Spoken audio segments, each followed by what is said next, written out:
Let me ask you something. Does your morning feel more like a chaotic scramble than a calm start? If so, you're in the right place. We're going to dive into some simple but really powerful ideas from Morning Dharma, a guide that promises to help you find some peace in just the first 15 minutes of your day. So, let's be honest.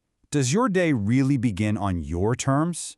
Or does it feel like the second you open your eyes, you're already being pulled in a million directions? The emails, the notifications, the endless to-do lists. For so many of us, it's just a mad dash from the start, and we feel like we're behind before our feet even hit the floor. It really comes down to two totally different ways to start the day. You've got the reactive morning on one side. That's all about alerts, noise, and just stress. And then you have the intentional morning, which is guided by clarity, a sense of purpose, and peace. And the key thing here is that the choice between these two, it happens in those very first few moments after you wake up. And the secret to making that choice is finding what this book calls the sacred pause. It's not complicated. It's just that tiny little window of time, before the chaos kicks in, before the noise starts, that exists right when you wake up. This is our moment. This is our chance to set the whole tone for the day ahead. So what exactly is Morning Dharma? Don't worry, it's not some big, complicated set of rules you have to memorize. It's basically just simple truths, little reflections from ancient wisdom that are broken down into a practice that takes, get this, only 15 minutes. It's just a way to check in with yourself, find a little clarity, a little compassion before the day really gets going.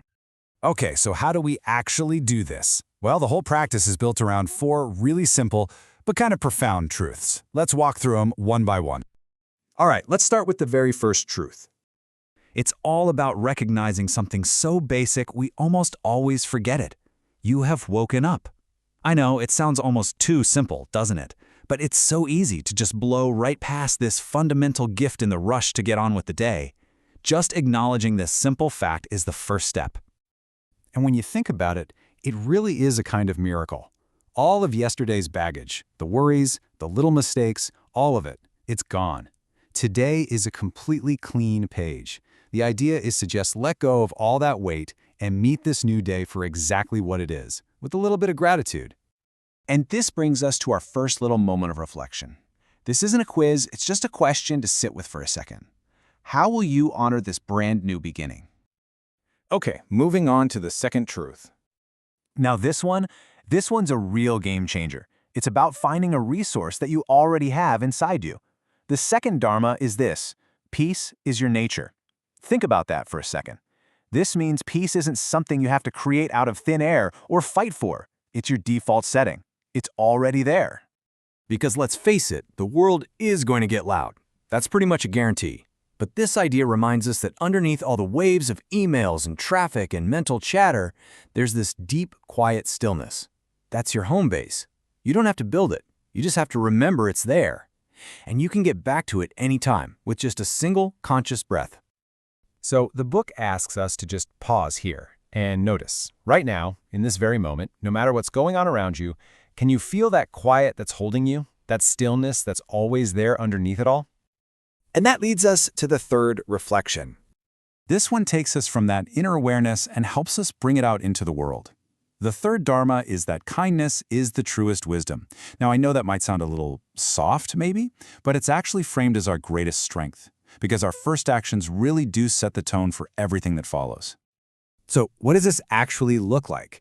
It can be as simple as how you gently place your feet on the floor when you get out of bed, or the way you say good morning to your family. The idea is to just let compassion be your compass. And when you inevitably run into frustration during the day, the practice is to try and choose understanding instead. That isn't weakness, that's real strength. So this makes the whole thing super practical. The question to reflect on is simple. What's just one small, gentle action you can take this morning? And now for the fourth and final truth. This is the one that really ties everything together. The final Dharma is this: your day is a reflection of your mind. This is the crucial link, you see. Those 15 minutes you spend finding a little peace aren't just for that moment. You're actually preparing your mind to carry that stillness with you into the rest of your day. We can't control everything the day throws at us, right? But what we can choose is how we respond. By carrying this stillness with us when the rush starts, we can remember our calm, When challenges pop up, we can remember to be gentle. There's a really powerful metaphor for this. It's the lotus flower. The world can be the muddy water, but you can rise right up through it with clarity and with grace. So let's close out with a kind of morning blessing from the book.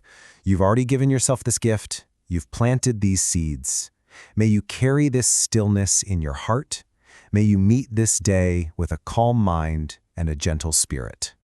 And this is the final, really empowering takeaway. By taking these few minutes, by engaging with these simple truths, the work is already done. The shift has happened. Your peaceful day isn't something you have to wait for. It's already begun. So we're left with this final thought. The peaceful day is here. The stillness is already inside you. The real practice then is simply choosing to keep it with you, moment by moment throughout the day.